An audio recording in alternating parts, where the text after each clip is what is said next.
tayo ba ang nagnakaw? Tayo ba ang nagnakaw? Tayo ba ang nagnakaw? Hindi nga tayo ang nagnakaw. Tayo ay ano? Ang ninakawan. Pagharapin, iyon ay ang katotohanan. Hindi ang paglikha ng mga istoryang halatang halata, pantakip sa tunay na isyu.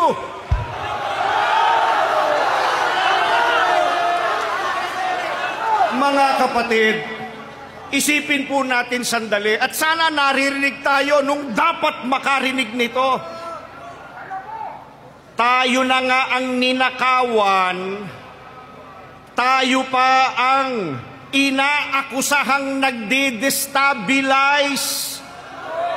Tatanungin po namin kayo, tayo ba ang nagnakaw?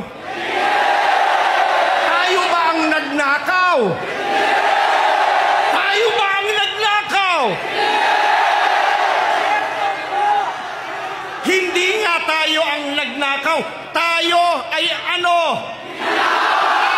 Ang ninakawan. Pagkatapos tayo pa, nung magreklamo tayo, tayo pang inaakusahan. Payag kayo? Makapayag kayo? Ang transparency, hindi lamang prinsipyo ng mabuting pamamahala. Ito po ay utos ng katwiran. Kapag bukas ang proseso, kapag lantad ang katotohanan, nagkakaroon ng tiwala ang mga mamamayan. Ngunit, kapag may pagtatago at panlilinlang, lumalaganap ang kawalan ng tiwala, lumalaganap ang galit, lumalaganap ang pagkakawatak-watak.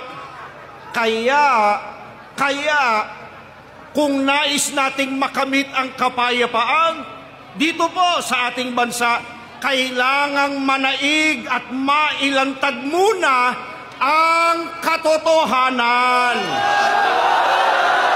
Katotohanan ang dapat ilantad.